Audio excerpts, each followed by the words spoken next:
Hello there, welcome back. Hope you had a nice break. So this is a shorter epilogue lecture on conclusions and takeaways from the middle to later Nietzsche's philosophy of art and aesthetics. The main points in Human All Too Human so far: artistic inspiration, like science, is mostly perspiration, only a little inspiration, and the artist is thus a being of inexhaustible effort.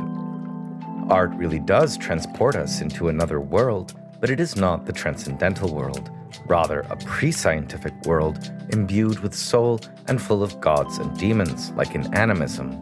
However, looked at soberly, creativity is a mundane, human all too human activity, not a magical conjuring pregnant with supernatural overtones. Nevertheless, art brings spiritual pleasure, even if the metaphysics it expresses in alliance with philosophy and religion is no longer tenable. Art for Nietzsche in this period has become demythologized, and even if we wish to, we shouldn't attempt to remythologize it. And lastly, insofar as art remains romantic rather than classical art, or dishonest rather than honest art, it becomes a pharmacon or drug poison which distracts us from improving our actual situation and so is doomed to eventually fade away. In short, for the famous inverter of Platonism, this is in a way Nietzsche's most Platonic book. Plato was basically right in his critique of art in the Republic. Later, after 1878, Nietzsche will begin a process of launching a number of self-criticisms concerning the weaker arguments in his still necessary book, Human All Too Human. For starters, Nietzsche's unmitigated valorization of science and scientific optimism versus art and its spiritual retrogressiveness will be short-lived. Soon, science, like philosophy and religion, will all be seen as serving the ascetic ideal. And art will become again not only a valuable ameliorations of life's sufferings, but also a countercurrent to the ascetic ideal, even a counter-movement to nihilism.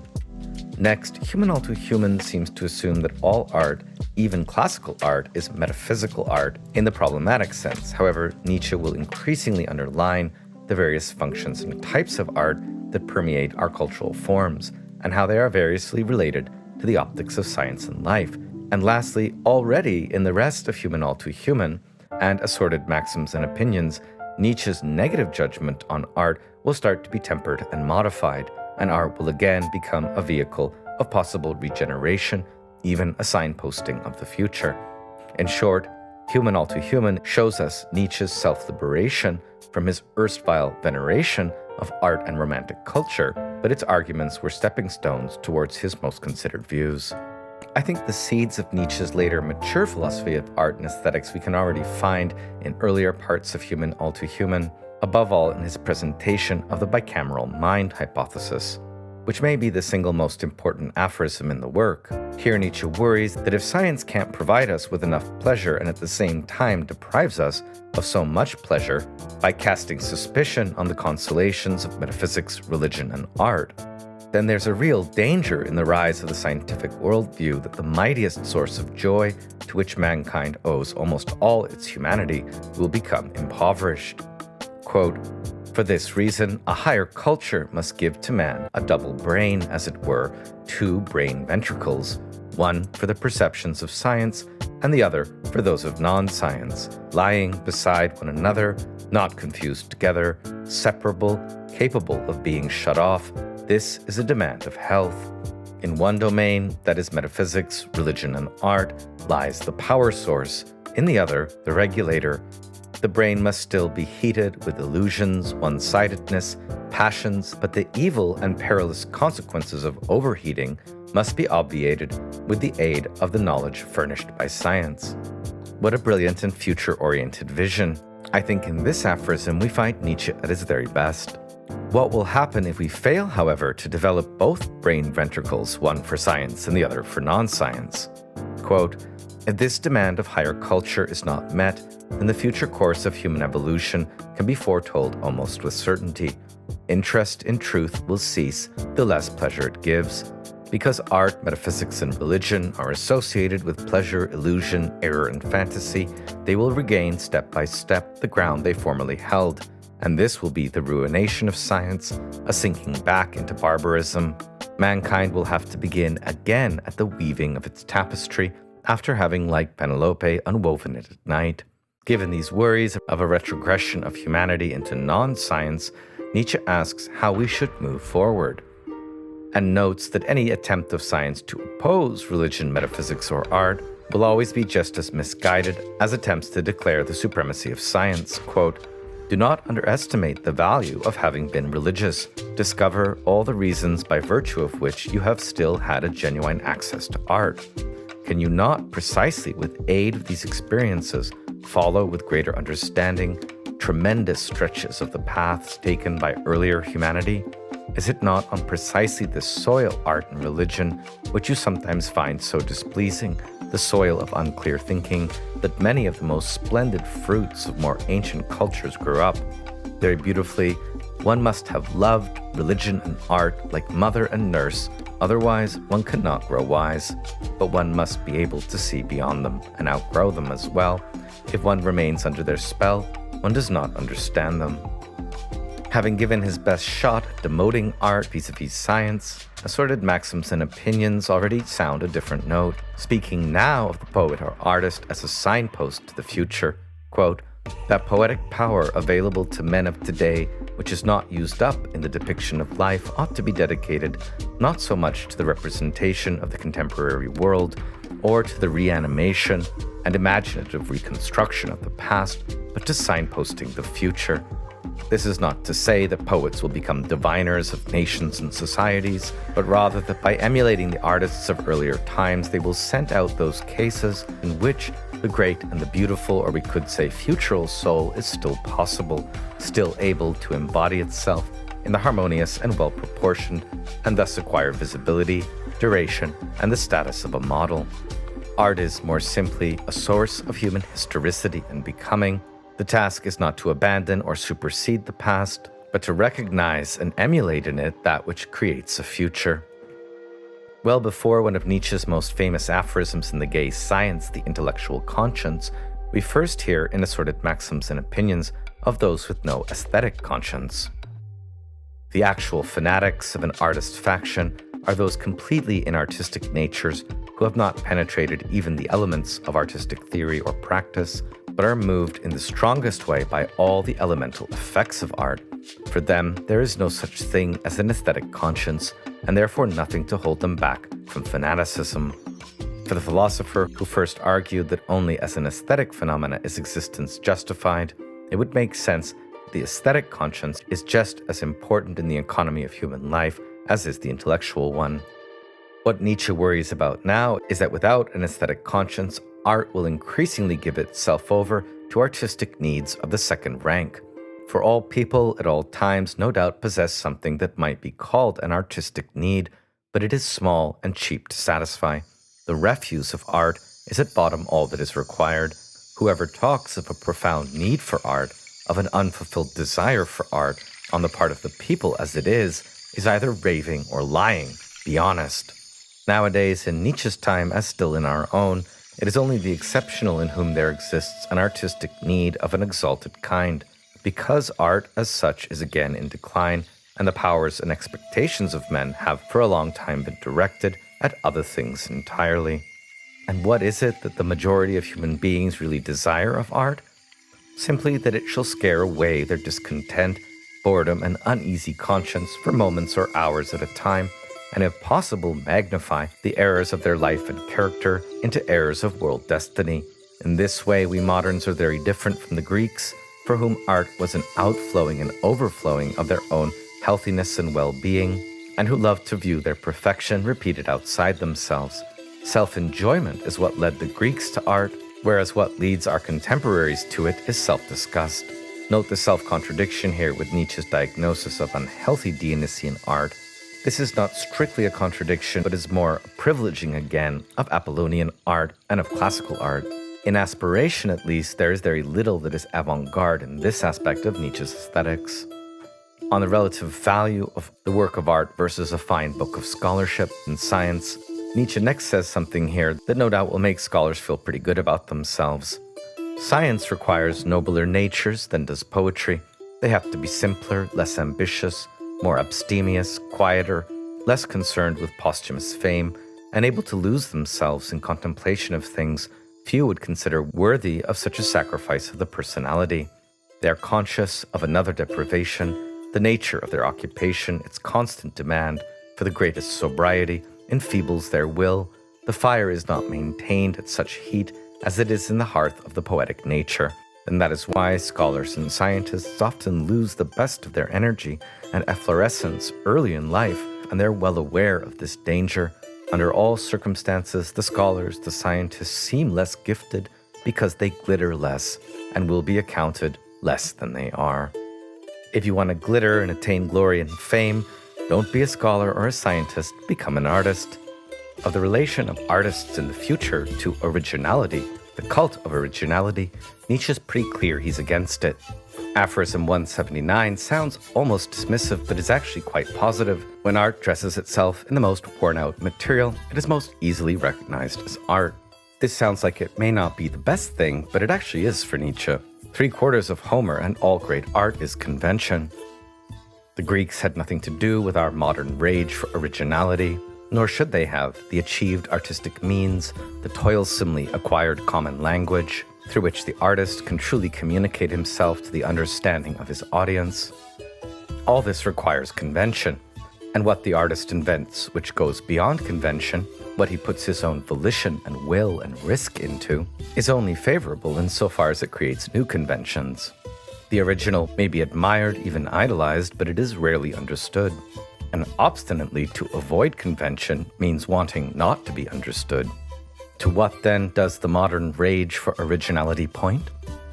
Haha, Nietzsche, obviously to bad art that willfully cloaks itself in vagueness and opacity, and cares more about the self-bolstering of its originality than either being art or being understood. It points, in other words, to both an inferiority complex and to a lie. And we can be pretty sure here that looking to most of the so-called schools of contemporary art, filling out really the only moves and positions that are left for art, is hardly to be considered art at all. Quite traditionally, he would have probably considered much of abstract art as a hilarious joke played by the bad artist on a gullible public. Already in 1878-9, Nietzsche seems keenly aware that we have entered into the age of work and leisure. What is art to do and become in an age of constant productivity and busyness? Here Nietzsche notes that we possess the conscience of an industrious age, and this conscience does not permit us to bestow our best hours and mornings on art, however grand and worthy the art may be. As pointed out by all the philosophers of the modern age we've studied, to us art counts as leisure, a recreational activity. We devote to it the remnants of our time and energy. This is the most general circumstance through which the relationship of art to life has been altered. When art now makes grand demands on the time and energy of the recipients of art, it has the conscience of the industrious and the able against it. And so it directs itself increasingly to those without aesthetic conscience and the lazy, who, in accordance with their very nature, are unfavorably inclined precisely towards grand art, and who feel the claims that it makes to be presumptuous. Nietzsche thus diagnoses what he considers as an end of grand art, and later the need for a rebirth of philosophy and art in the grand style. While clearly art can never end, what is facing its end is grand art. The last-ditch effort of grand art to save itself could be considered Richard Wagner's musical operas, which, through a kind of coarsening and disguising, an attempt to become at home in, or at least to endure, the actual atmosphere of art's reception, it becomes in the process only petty art, the art of recreation and distraction, like everything else. And this is now happening everywhere. Artists of grand art, too, promise recreation and distraction. They earn their bread by turning their attention to the needs of the tired and the weary, and entreat of them just a few evening hours of their working day, just as do artists of entertainment, who are fully content to have achieved victory over the serious brow and the sunken eyes of that now disappearing type of human being who looks to art for greater things. And in this process whereby grand art tries to save itself, it employs the most questionable means, especially demagoguery. This is not so much a problem for us today, in which the position of a demagogue is no longer even open to the artist, but it is the key feature of romantic come decadent or symbolist art. Nowadays, the friends and the comrades of art have no choice but to employ the mightiest means of excitation, capable of terrifying even the half-dead. Just read a Baudelaire poem if you doubt this. They have narcotics, intoxicants, convulsives, paroxysms of tears. And with these they overpower the tired and the weary, arouse them to an over-fatigued liveliness and make them beside themselves with rapture and terror. On account of the perilousness of the means it deploys, ought one to denounce grand art in the forms in which it now exists as the most deceitful of sinners? Not at all, for these are just the symptoms of what grand art has become in the industrial age. In itself, and given the choice, it would 100 times prefer to dwell in the pure element of the quietness of morning and to address itself to expectant, wakeful, and energetic souls. Beautifully, Nietzsche writes, "Let us be grateful, therefore, that grand art has consented to live as it does, rather than flee away entirely. But let us also admit to ourselves that an age which shall one day bring back true festivals of joy and freedom will have no use for our art." And this day, of course, we still await. The two most significant aphorisms for Nietzsche's own original contributions to art and aesthetics in Human All Too Human are, of course, on the dance. How they distill the core of Nietzsche's middle and later aesthetics and philosophy of art, however, requires a little explaining. First, in aphorism 278, the parable of the dance, we hear, "Nowadays it is to be regarded as the decisive sign of greater culture when anyone possesses sufficient strength and flexibility to be as clear and rigorous in the domain of knowledge as at other times he is capable of, as it were, giving poetry, religion, and metaphysics 100 paces advantage and entering into their power and beauty." Despite all the bad things he said about various species of poetry, religion, and metaphysics, Nietzsche, of course, considers himself here a decisive sign of such greater culture. Such a situation between the two, again the ventricles of the bicameral mind, so very different demands, is hard to maintain, for science presses for the absolute dominance of its method, and if this pressure is not relaxed, there arises the other danger of a feeble vacillation back and forth between different drives. To indicate, that is, to hint, suggest, or even formally indicate the way towards a resolution of this difficulty, if only by means of a parable, one might recall that the dance is not the same thing as the languid reeling back and forth between different drives. High culture will resemble an audacious dance, which is why one needs a great deal of strength and suppleness. The musician who dances in Wagner in Bayreuth has now become the philosopher, even the philosopher-scientist.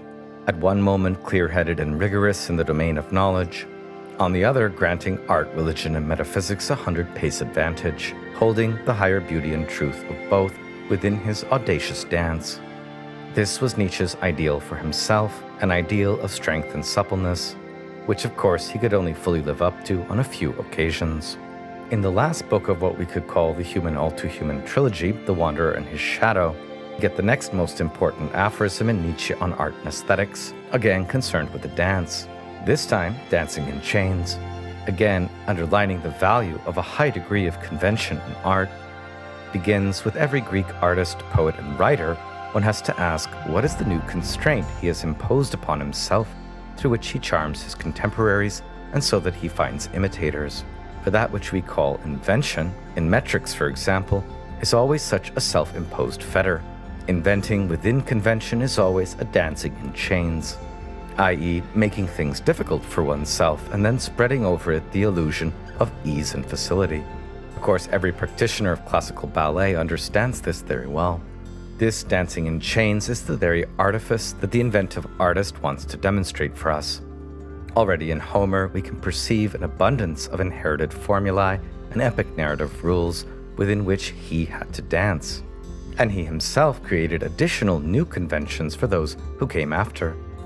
This was the school in which the Greek poets were raised, firstly to allow a multiplicity of constraints to be imposed upon one, then to devise an additional new constraint, impose it upon oneself, and conquer it with charm and grace, so that both the constraint and its conquest are noticed and admired. Not only do art and creativity here only evolve through historical engagement with and enhancement of the rules, but the privileged art form which displays this essential process of art is the first one, the art of gestures or the dance. Tanzgebärden, as Nietzsche will first call it in notebooks 10 years earlier, Nietzsche's ideal as a dancing philosopher is still here to create works of art for those who can hear the music. What follows next in the rest of Nietzsche's more mature reflections on art and aesthetics Well, most importantly, there's the gay science, his consummate artwork, Thus Spoke Zarathustra, various remarks in later texts, especially in Twilight of the Idols, his books Contra Wagner and The Case of Wagner, and the notes towards The Will to Power as Art. But of all these, I think it's fair to say that the pinnacle of Nietzsche's meditation on art and aesthetics, after the fundamental breakthroughs of human all too human, are to be found in the gay science, which we can consider Nietzsche's most scientific work, as well as itself an artwork, perhaps surpassed only by Thus Spoke Zarathustra. In the preface to this work we hear, "No, if we convalescents still need art, it is another kind of art, a mocking, light, fleeting, divinely untroubled, divinely artificial art, like a pure flame, licks into unclouded skies, above all an art for artists only." Seeming in this one sentence to throw off the deadly seriousness with which he had worried about the fate of grand art, The Gay Science is indeed a very light-footed book and contains much of Nietzsche's best thinking, both rigorous and beautiful about art and aesthetics. Has the promise of the philosopher, scientist, artist thus been fulfilled in this work? Art and science, now mutually compatible and mutually enhancing, how is that even possible? We don't have time this week to give a close reading of art and aesthetics across the gay science, and Julian Jung's chapter in his book Nietzsche's Philosophy of Art is really a total train wreck. So what I would like to do now is give us an overview of the gay science, taken wholesale from Babette Babak's amazing chapter, Nietzsche's Gay Science, Poetry and Love, Science and Music, in her book Words and Blood Like Flowers. It's really a stunning book if you like super erudite philosophy, at the cutting edge of most all the scholarship and of the philosophy of science and art. Babak's main purpose in this chapter is to understand the sense of science that we might validly be attuned to in Nietzsche's aphorisms and songs. Rather than major breaks and contradictions, she reads the periods in Nietzsche's thought as coherently interrelated and in large measure continuous based on the task of each work. The task of the gay science goes all the way back to 1869, when Nietzsche had already paralleled the musical culture of ancient Greece and the song culture of medieval Europe, declaring, "For the Greeks, text and music were so intimately joined that without exception, one and the same artist created both of them." He further observed that the marriage of text and music was hardly a rarity. Closer to us, we can think of the troubadours, the Minnesanga, and even the Guild of the Meistersingers. For Babak, in the gay science, Nietzsche enacts precisely the troubadour's art or science of the song. And rather than being merely an epilogue, the climax of the work is the songs of Prince Vogelfrei, i.e. Prince Free as a Bird, Nietzsche's poetic avatar. How relevant is troubadour poetics really for Nietzsche's La Gea Scienza? There, Babak goes on to demonstrate convincingly, quote, "Like Homer's epic songs, like Greek musical tragedy, La Gea Scienza corresponds to the textual fusion of oral traditions, composition, transmission, and performance in the now frozen poems of the troubadours." It is important, as with the ancient tradition of epic poetry, that the knightly art of poetry, the gay saber as it was recorded in the 14th century, presumed a much older tradition dating back to the 12th or the 11th centuries. In a parallel fashion, Nietzsche's discovery had been that the musical tradition of the folk song gave birth to the archetypal Greek tragic art form, a genealogy that was for Nietzsche to be described in the rhythmic structures that he called the music of lyric poetry. So what Nietzsche is doing in the gay science, in part, is demonstrating performatively, that is, reinstating several of the core theses of the birth of tragedy, now with an historical and mimetic relation to the knightly art of troubadour poetry. The arc, a metaphor, symbol, or organizing trope of this project is the fabled Mistral wind, to which Nietzsche devotes one of his best poems at the end. The maestral, in Greek maestros, is the strong, cold, northeasterly wind that blows from southern France into the northern Mediterranean, with sustained winds often exceeding 40 miles per hour and sometimes more. If you go to southern France today, or parts of Italy during the Mistral wind season, you can still experience it as Nietzsche did during the years of wandering while he composed this and other books of his later period. As to Nietzsche's use of the term science, Visionshaft, in his Fröhlich Wissenschaft, Babak goes on to note how many scholars have been incensed. The work is certainly gay at times, although even this has been debated. Science it is not. According to Babak, this is a non-issue that reveals more our own ignorance than anything else. The term Wissenschaft is one that Nietzsche claims and deploys unproblematically. He was himself trained as a classical philologist, and that meant a scientist. Certainly not in our more modern limited sense of the term. but definitely a scientist within the recognizable tradition of science, Wissenschaft, attested from the Latin texts of late antiquity, through the medieval troubadours, and into the foundations of the German university. Beautifully, and I think correctly, Babbage notes how more doubting than Montaigne, more radical than Descartes, more critical than Kant or Schopenhauer, and even dispensing with Spinoza's or Hegel's faith, or even Darwin's or Newton's for that matter, as well as with their doctrines of body, soul, and spirit. Nietzsche's joyful science is, quote, the will henceforth to question further, more deeply, stringently, harshly, cruelly, and quietly than one had questioned heretofore. Does the work accomplish this? This, of course, will ever be debated, but I tend to agree with Babbage here that it does. And why on earth does science need to become gay or joyous in the first place? For the very simple reason already pointed out in Human All Too Human, that truth, capital T, once laid bare, once deprived of all its frills and our pleasure in discovering it, no longer remains the true, small t. For science to keep hold of the true in truth, it will need to know itself, it will need to become art. And indeed, in Nietzsche's gay science, physiological and ecological concerns, well ahead of their time, combine with the purest aspirations of reason to oppose what he calls grey science. That is simply the work of the columbarium of concepts, experimental methods, and the way of going about the serious business of science, deprived of its vivacity and relevance for life, perhaps only applied to such life later on.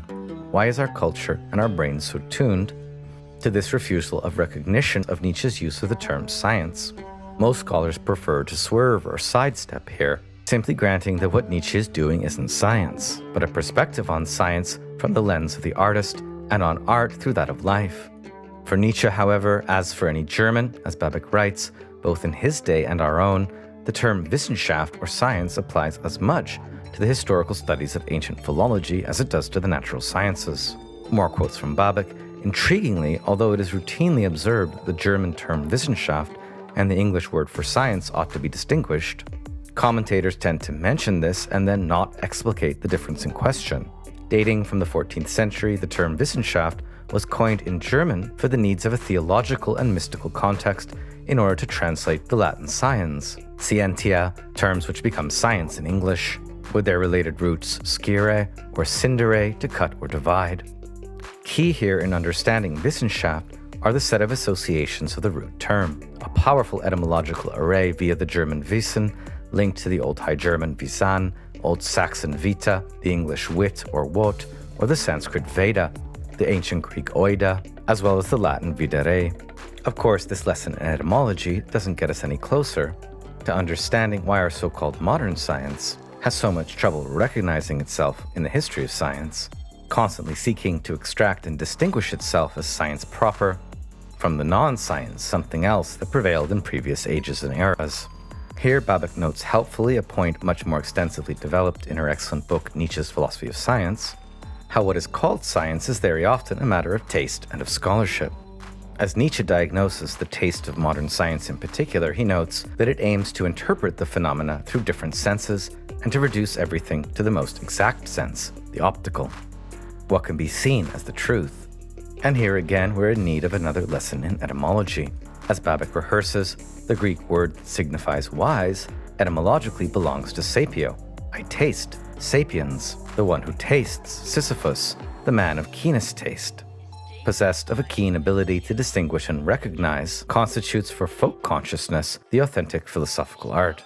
And Babbage notes on this question of taste that whether deliberate or not, Nietzsche's example forms remarkable parallels with David Hume's reflections on aesthetic taste. Moving on to science, she notes that although the meanings of Wissenschaft and science have increasingly tended to coincide, Wissenschaft, as Heidegger also underlines, remains unquestionably broader, as it corresponds to the collective pursuit of knowledge kinds.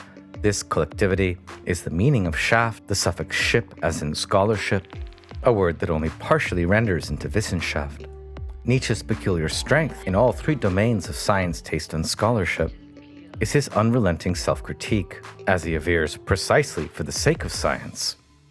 And this is why Nietzsche's reflections continue to matter for the sake of any possible philosophy of science that may be able to come forth as science.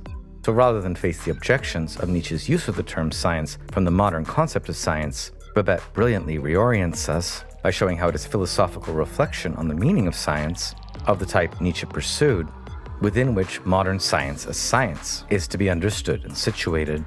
And here, Nietzsche's famous critique of science is still apropos. His humanist observations keen and prophetic. Quote, "Far from science's celebrated objectivity and neutrality, the great passion of the knowledge seeker is more often a matter of intimate and absolute or utter cupidity.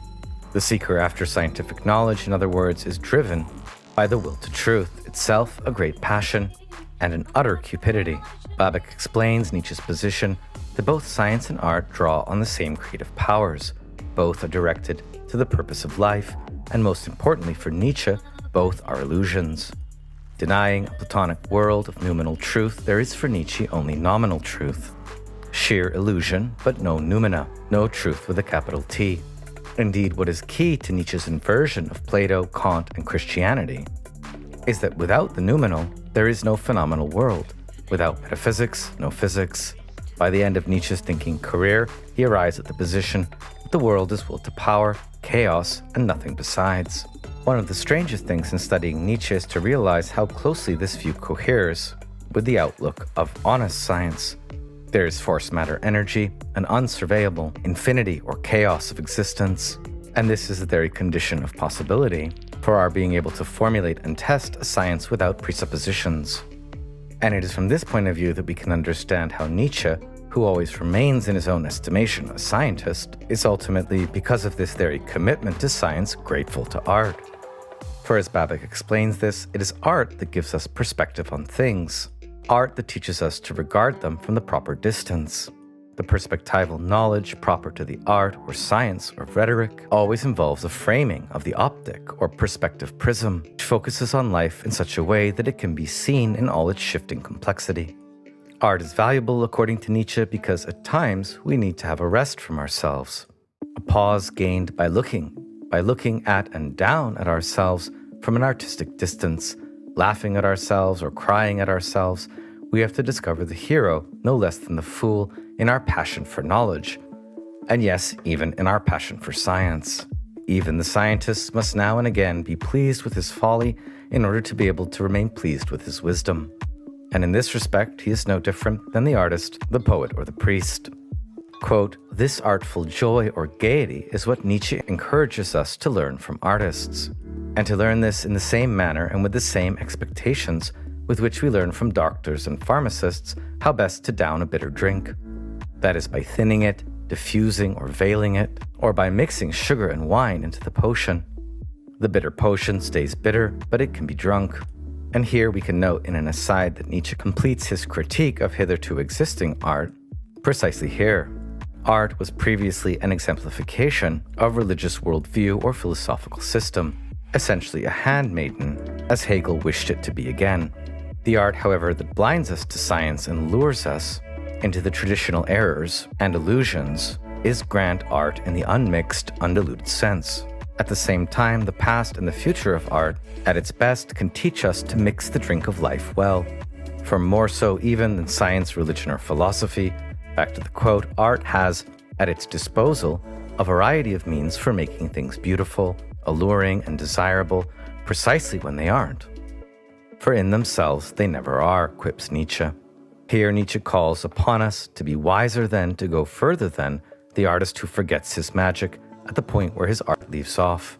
Probably Nietzsche's most important statement on the function of art in the epoch of science. We, however, want to be the poets of our lives, and first of all, in the smallest and most everyday way. This task of becoming the poets or artists of our lives is one that we're stuck with, that neither science, philosophy, or religion can alleviate for us. Ineluctably and ontologically, we still need art because we are an artistic species, both having to be and wanting to be the poets of our lives. And so Babic concludes, bringing us to the opening of Book 4 of the Gay Science, the famous Sanctus Januarius, and Nietzsche's artistic New Year's resolution. I want to learn more and more how to see what is necessary in things as what is beautiful in them, and thus I will be one of those who makes things beautiful. Babic remarks perfectly here. This alliance of science, or necessity, and art, or creativity, is the art of living, and it is the practical achievement of Nietzsche's joyful science. So let's wrap up now. Nietzsche certainly doesn't make things easy for us, but I hope if you've watched this whole video and read the materials in the course pack to this point, you have a better understanding of some of the fundamental issues that come up in Nietzsche's middle to later writings on art and aesthetics. I also included in the course pack key aphorisms from the gay science, especially relevant for us, art and nature, on the origin of poetry, on the good and the beautiful, on our ultimate gratitude to art, and what is romanticism.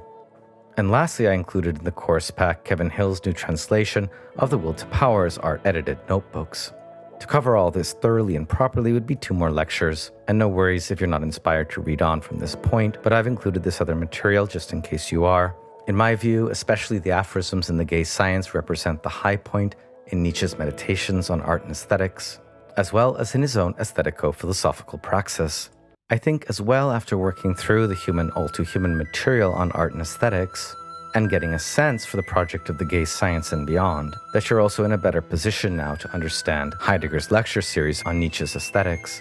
Yes, it tends to focus only on the last notebooks and has been frequently criticized for that point, but at the same time, Heidegger is often acutely aware in the way he frames his arguments of critical questions and aporias opened up in Nietzsche's meditations on art in the middle period, and he also gives profound original interpretations on topics that remained quite obscure in Nietzsche's later aesthetics, such as the grand style. I think rereading Heidegger's Nietzsche lectures after having studied the middle Nietzsche on art, most students will be in a much better position to understand them. Reading Nietzsche on art and aesthetics more systematically, as we've attempted here, shows us that while there are productive shifts of orientation, including a brief attempt to liberate himself almost altogether from art, there is also a remarkable consistency of concerns and viewpoints. Above all, Nietzsche's inquiry into art and aesthetics takes its directive, as he states in the 1886 attempt at self-criticism, from the project, already in The Birth of Tragedy, to look at scientific inquiry from the perspective of the artist, and to look at art from the perspective of life. With some reservations, we can note his long path of thinking about art and aesthetics still revolves at each stage around what, in The Birth of Tragedy, he had called the gospel of art, that is, art as the proper task of life, art as life's metaphysical activity. This view is still present in the middle and later Nietzsche, although usually more cautiously expressed, as in the gay science, we must still become poets of our lives. Okay, thanks for listening. I hope you've enjoyed this lecture, and we'll see you all next week.